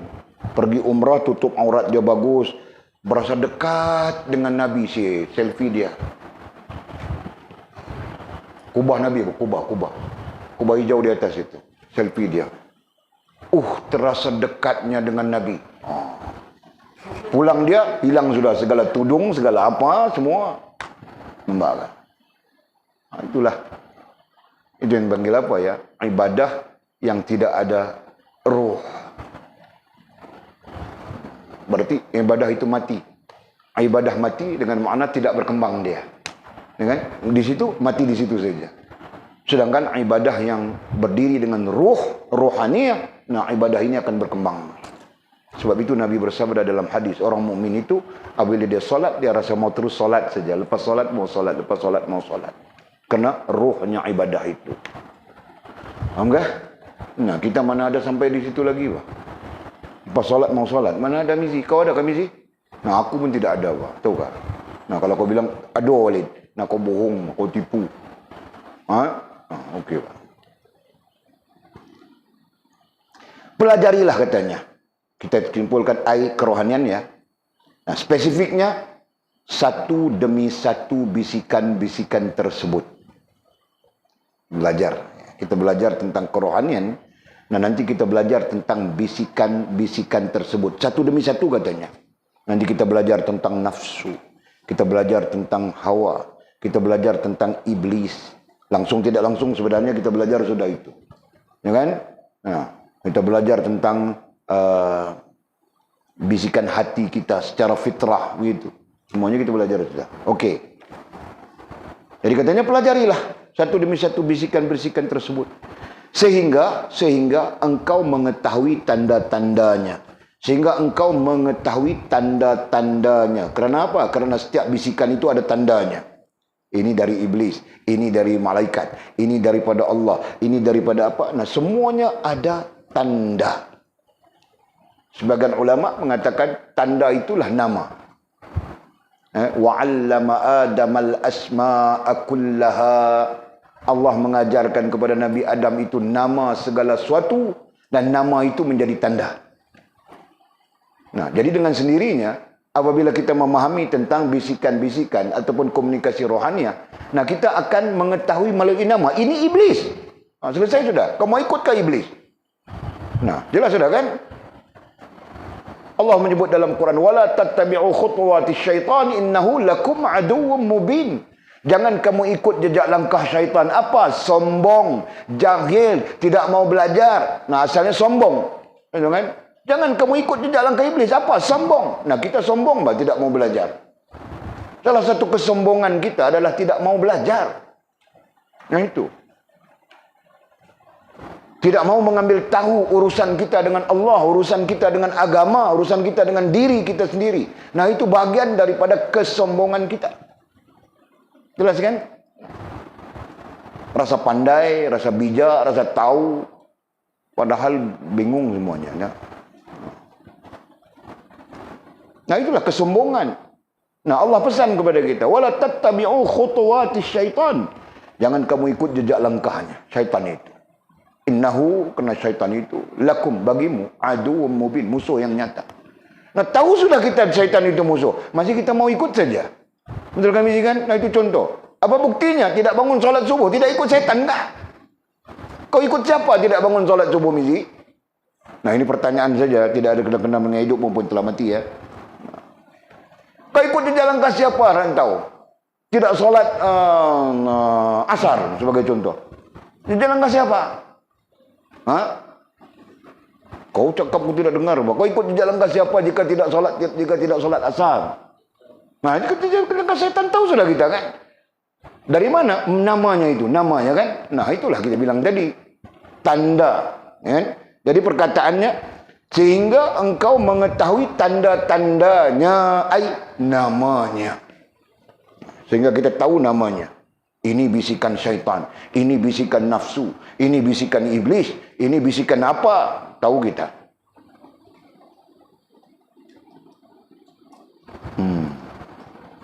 Allah, Masya Allah. Nah, kemudian kata Muslim, apabila engkau telah sampai ke makam ini, katanya. Bila kita sampai ke makam, tahap ini. Tahap kita memahami komunikasi rohaniah. Ya. Tahap ini, komunikasi rohaniah. Maka akan datang bisikan, katanya. Maka akan datang bisikan. Nah, yakni ilham. Baru sekarang penterjemah meletakkan yakni ilham. Dia cakap dulu, nah, terjemahnya di bawah. Nah, itu tidak betul caranya. Ya, karena disiplin terjemah perlu letak di atas bisikan, nah, yakni ilham. Nah, kemudian lepas daripada itu baru guna perkataan bisikan saja atau ilham saja. Nah, itu disiplin menterjemah. Kadang-kadang orang terjemah bukan dia ikut betul kan? Nah, okey. Apabila engkau telah sampai ke makam ini, apabila engkau telah sampai ceritanya. Nah, apa maksud sampai? Sampai berarti ada usaha untuk mencapai. Nah, itu sampai. Kan? Kalau kau duduk di Bukit Selambau, kau tidak ada berusaha untuk ke Kuala Lumpur. Nah, kau tidak akan sampai Kuala Lumpur kan? Nah, jadi ada usaha untuk mencapai Kuala Lumpur itu. Mana kau beli tiket bas, naik bas daripada mana gitu kan? Naik train daripada mana sampai ke mana, itulah usaha. Sama saja. Ya. Apabila engkau sampai, apa yang menyebabkan sampai? Nah, usaha. Ya kan? Sungguh-sungguh. Nah, itu. Apabila engkau telah sampai ke makam ini, sampai ke makam. Ya. Nah, kita belajar sudah makam bermula dengan awam ya. Nah, makam tidak bermula dengan ikut nafsu iblis dan sebagainya. Makam bermula dengan awam. Nah, kata kunci kepada awam di makam adalah sedar diri. Nah, makam boleh saja kita sebut bermula dengan sedar diri. Nah, itu. Selama mana kita tidak sedar diri, nah selama itu kita tidak berada di makam. Kita berada di asfal. Betul kan? Nah, kita berada di mana, Tul? Di asfal. Asfal itu sifatnya menurun kan? Nah. Okey. Maka akan datang bisikan, yakni ilham dari Allah katanya. Ya. Akan datang bisikan, yakni ilham dari Allah untuk membimbingmu, untuk membimbingmu. Nah, dengan maksud Allah membimbing kita. Betul kan? Akan datang bisikan, yakni ilham dari Allah untuk membimbingmu. Allah membimbing kita itu. Berkenaan dengan apa? Berkenaan dengan kesopanan katanya. Nah, kita ringkaskan saja, Pak. Adab. Ya. Berkenaan dengan kesopanan. Nah, itu terkait adab. Berkenaan dengan keteguhan. Nah, itu terkait dengan ibadah. Ya kan? Ya, betul, Pak. Berkenaan dengan tegak dan dudukmu. Nah, itu terkait dengan akidah.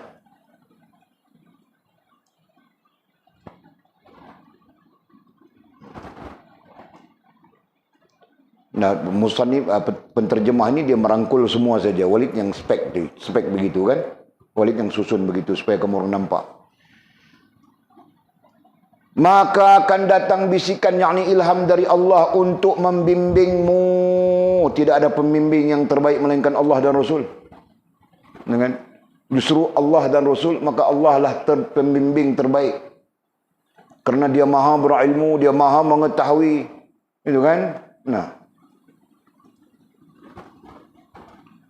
Maka akan datang bisikan, yakni ilham dari Allah untuk membimbingmu. Allah membimbing kita. Berkenaan dengan kesopanan, keteguhan, tegak dan dudukmu, gerak dan diammu, katanya. Nah, ini semua mencakup semua hal yang disebutkan tadi ya. Gerak dan diammu serta perintah dan larangan buatmu. Nah, komplit sudah di sana. Ya. Jadi kalau kita mau sebut dalam struktur kita, nah, berkaitan dengan adab, berkaitan dengan akidah, berkaitan dengan ibadah, berkaitan dengan adab. Nah, komplit sudah di sana. Atau kalau kita mau sebut dalam konteks yang lain, berkaitan hubungan dengan Allah dan berkaitan hubungan dengan sesama manusia. Hablum minallah wa hablum minan nas. Nah, jelas.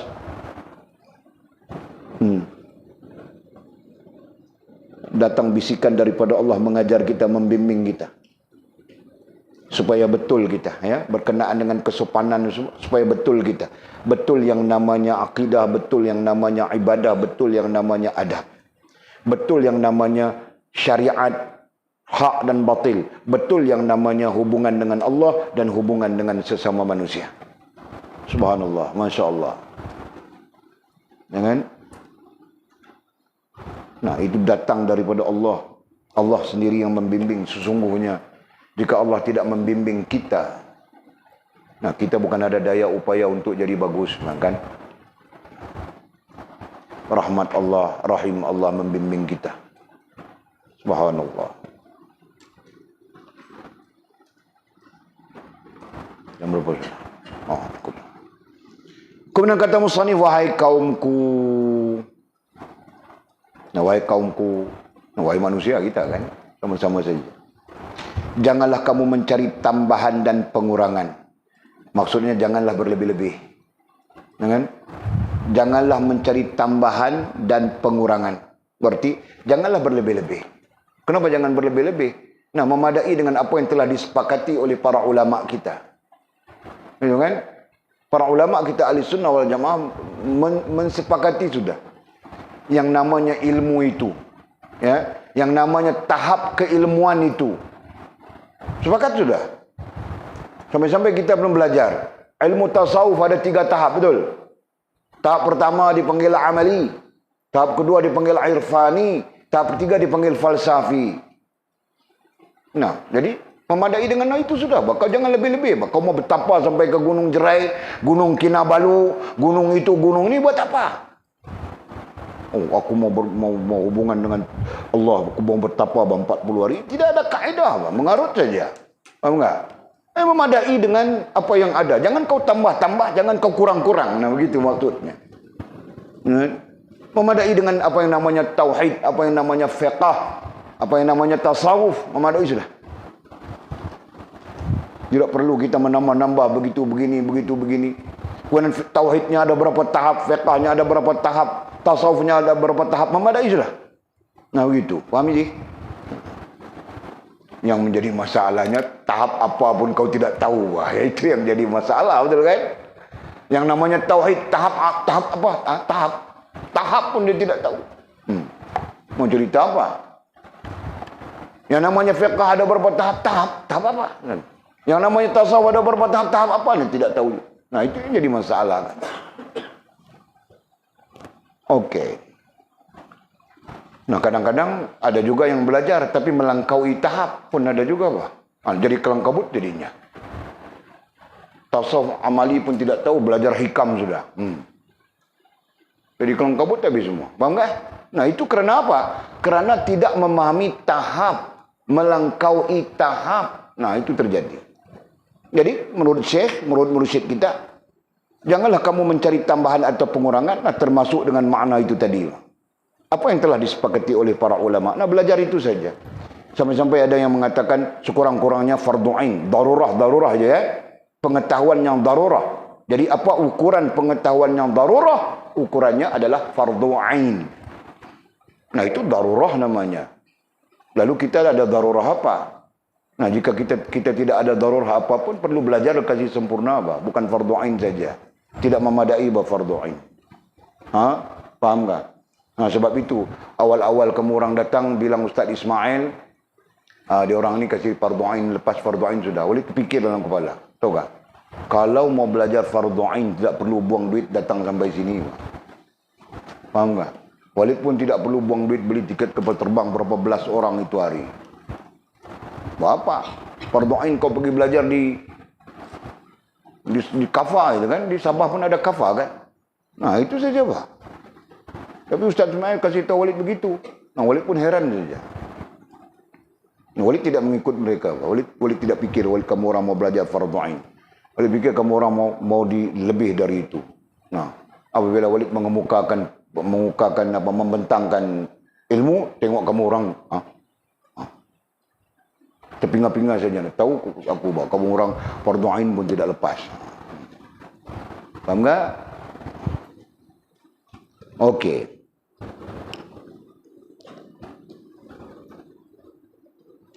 Janganlah kamu mencari tambahan dan pengurangan. Kita jangan menambah-nambah dan kita jangan mengurangkan apa yang telah disepakati oleh para ulama. Demikian juga katanya awalan dan akhiran. Apa maksudnya di sana? Maksudnya kita mencari-cari awalan akhiran daripada mana datang begitu begini. Nah, ini perangainya Wahabi, tahu kah? Awalan akhiran ini perangainya Wahabi. Nah, tidak ada pada kita. Kita memadai saja dengan sanad. Paham tak? Nah, sanad ini, pengetahuan ini datang daripada guru ini. Guru ini mengambil daripada guru ini. Guru ini mengambil daripada, nah memadai sudah. Nah, tidak perlu, Pak. Di mana sumbernya? Di mana awalnya? Datang dari mana-mana? Tidak perlu begitu. Wahabi saja mengamalkan perangai ini. Sampai-sampai mengurangkan amalan. Ya kan? Sampai-sampai mereka tanpa sedar mengurangkan amalan kaum muslimin, tahu tak? Zikir lepas sembahyang bid'ah, itu bid'ah, ini bid'ah. Jadi amalan kaum muslimin semakin hilang, semakin kurang. Nah, begitu masalahnya. Jelaskah? Nah, kita sepatutnya berpikir bagaimana mau menambah amalan kaum muslimin. Nah, begitu. Nah, mereka semakin mengurangkan amalan kaum muslimin. Okey. dengan dalil-dalil bid'ah dan sebagainya, kan? Nampak seperti betul, tapi sebenarnya bohong saja. Okey. Kemudian katanya, kerana takdir itu telah menyelubungi diri masing-masing, ya. Kerana takdir itu katanya, kerana takdir itu telah menyelubungi diri masing-masing. Takdir, ini perlu kepada uraian takdir, tentang takdir ini. Kita tidak ada masa sudah. Kerana takdir itu telah menyelubungi diri masing-masing. Nah, dengan makna mudahnya, kerana takdir kita telah ditetapkan oleh Allah Subhanahu wa taala. Menyelubungi diri masing-masing ai ditetapkan oleh Allah Subhanahu wa taala. Nah, itulah konsepnya qada, qadar, takdir, perlu dibaca sekali. Nah, jika kau baca takdir saja tanpa sandar kepada qadar dan qada, nah kau akan menyeleweng. Faham tak? Nah, jika kau membaca apapun tanpa disandar kepada ketiga-tiganya, kita akan menyeleweng saja. Nah, itu maksud. Okey. Jadi katanya kerana takdir itu, takdir Allah SWT itu telah menyelubungi diri masing-masing. Nah, kita masing-masing telah ditetapkan oleh Allah SWT, ya. Nah, itu maksudnya. Jadi ketetapan Allah SWT itu ada yang kita tahu, ada yang kita tidak tahu. Kan? Ada yang kita tahu, nah itu dipanggil takdir. Dipanggil apa? Dipanggil qadar. Kan? Yang kita tidak tahu itu dipanggil qada. Betul? Nah, ini semua belajar sudah dasarnya. Ya. Qada artinya apa? Fas. Nah, pandai bawa fas. Cuba kau tanya makcik-makcik di belakang, tahukah qada maknanya apa? Tanya apa? Bukan sekarang. Nanti masa makan nasi. Kau ini mau buat kartun saja. Okey.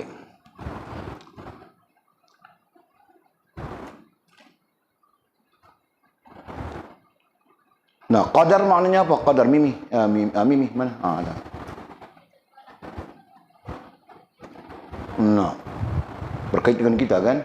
Nah, jadi setiap yang berkait dengan kita berarti kita ada pengetahuan kan? Nah, kita naik motosikal, kepala letak di dalam raga. Naik motosikal, kepala kita letak di dalam raga. Kemudian kita langgar tembok itu. Tembok di tepi jalan sana kita langgar. Nah, sekarang mau pikir mau salah siapa ini? Allah kah? Nampak kah? Nah, itu maknanya qadar. Jelas ya? Saja boleh tes saja, takut kamu orang lupa, Pak. Aku tengok-tengok saja, aku takut kamu orang lupa. Ajar sudah itu, Okey.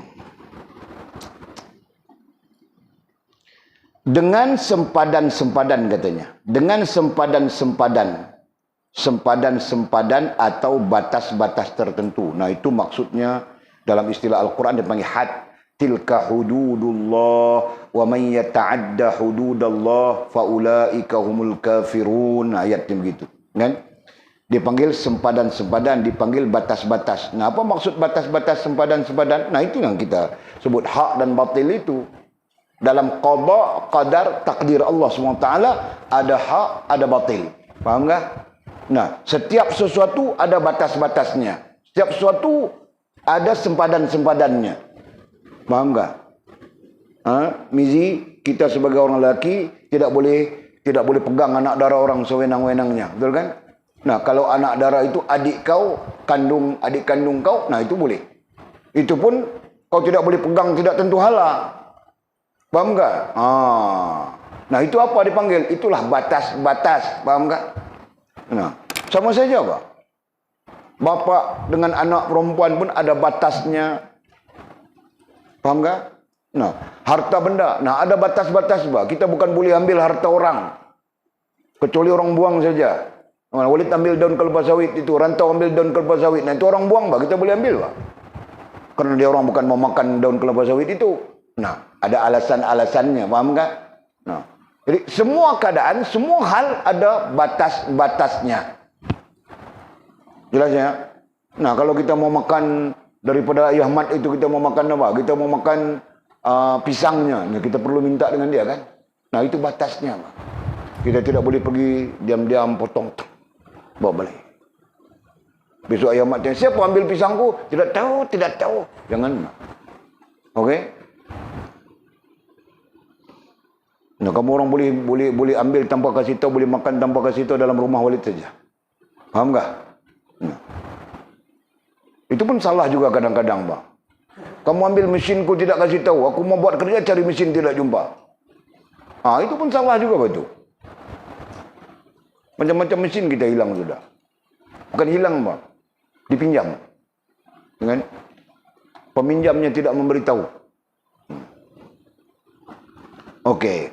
Itu batas-batas ya. Jadi dalam takdir Allah kepada kita ini, nah di sana ada batas-batas tertentu, yang batas itu secara umum disebut hak dan batil. Nah yang hak kita ambil, yang batil kita tinggal. Nah itu kurang-kurangnya pemahaman kita. Kemudian batas-batas itu ada dalam bentuk-bentuk yang tersendiri. Ada bentuk kerohanian, ada bentuk ekonomi, ada bentuk sosial, ada bentuk macam-macam. Bentuk undang-undang dan sebagainya. Okey. Tiada seorang pun di antara kamu, ya, tiada seorang pun di antara kamu kecuali ia mempunyai catatan. Nah betul. Maksudnya setiap kita ada catatan. Setiap kita. Walidkah, kamu orangkah, siapapun, ya, ada catatan.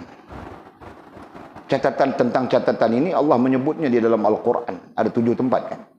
Antaranya ialah فَأَمَّا مَنْ أُوتِيَ كِتَابَهُ بِيَمِينِهِ. Nah itu. Sesiapa yang menerima catatan amalnya dengan tangan kanan, gitu kan? Tentang catatan. Dan hal ini kita beriman, ya. Kita beriman. Kita beriman dengan ada malaikat yang mencatatkan amalan kita, baik buruk kita, gitu kan? Nah, itulah catatan.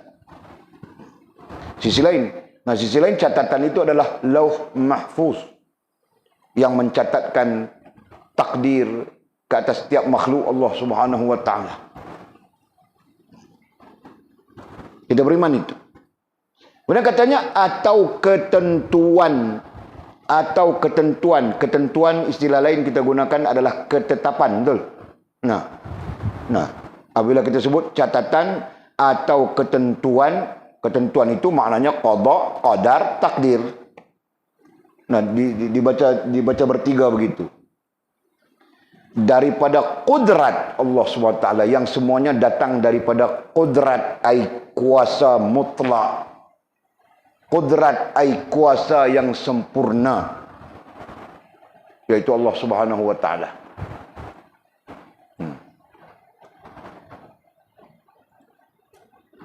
Ya, dari qudrat itulah datang qada, dari qudrat itu datang qadar, dari qudrat itulah datang takdir.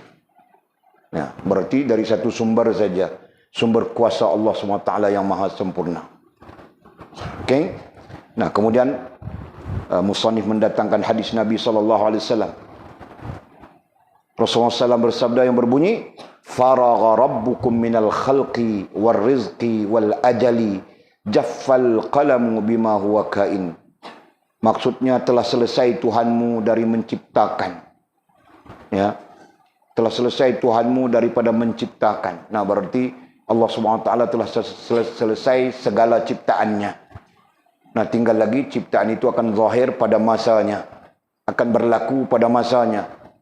Nah, begitu. Ya. Jadi kalau kamu orang tanya tidak sempat cukup. Walid sudah mula tulis nanti sampai jam 10 sudah. Nanti Walid akan terangkan terkait dengan qada, qadar, takdir itu. Yang berdasarkan hadis ini telah selesai Tuhanmu dari menciptakan. Nah, maksud mudahnya Allah SWT menciptakan segala-galanya sudah. Nanti akan terzahir pada masanya. Ya kan? Akan berlaku pada masanya yang telah diikat, ya, karena makhluk itu terikat dengan masa, apalagi kita manusia. Wal asri innal insana lafi khusr. Manusia lebih-lebih lagi terikat dengan masa. Bahkan seluruh makhluk terikat dengan masa. Okey? Nah itu. Kemudian katanya apalagi yang Allah Subhanahu wa taala ciptakan dan menetapkannya, rezeki. Nah, rezeki juga telah diciptakan dan ditetapkan oleh Allah Subhanahu wa taala. Lagi dan ajal. Nah, jadi melalui hadis ini sekurang-kurangnya 2 hal, Pak. Rezeki dan ajal telah ditetapkan oleh Allah Subhanahu wa taala. Apakah kita tidak tahu? Ya, ada bagian yang kita tahu, ada bagian yang kita tidak tahu. Bagian yang kita tidak tahu namanya qada. Bagian yang kita tahu namanya qadar. Ya. Dan padang yang kita berada ada namanya takdir. Nah itu. Maka keringlah pena daripada segala yang maujud. Maka keringlah pena dengan maksud Allah tidak mencatatkan lagi yang baru. Ya. Maka keringlah pena dengan maksud tidak ada catatan baru dari sudut menciptakan, menciptakan makhluk, menciptakan rezeki dan menciptakan ajal. Tidak ada, melainkan semuanya telah ditetapkan. Nah itu maksudnya. Daripada segala yang maujud, daripada segala yang wujud, yakni al-kainat. Nah al-kainat itu makhluk-makhluk lain pun sama saja. Ya. Nah Allah SWT tidak akan Allah SWT tidak menciptakan lagi selepas ini apa, tidak begitu. Allah menciptakannya dan zahir menurut masanya. Nah begitu saja. Paham kan? Nah jadi jangan kadang-kadang kita pun mungkin terpengaruh juga, Pak. Lepas kiamat akan datang lagi sekali pula manusia. Begitu begini. Nah itu andaian-andaian kan? Orang-orang orientalis mereka mengeluarkan andaian-andaian. Dunia akan kiamat. Akan hancur semuanya. Tapi kiamat dunia ini akan datang satu dunia baru. Akan lahirlah Lina baru. Fas baru. Sila baru. Atul baru. Walid pun baru juga. Semua orang. Nah itu kan? Nah ini ada teorinya. Dibincangkan di peringkat mereka. Nah, jadi kita jangan terlibat. Paham kan? Okey. Kalau mau terlibat juga, pastikan pengetahuan kita cukup. Itu. Dan kemudian kata musannif, Allah telah berlepas tangan. Maqalu wallahu a'lam.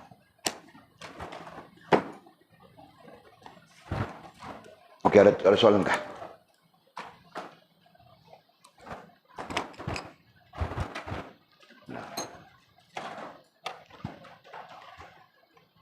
Tiada.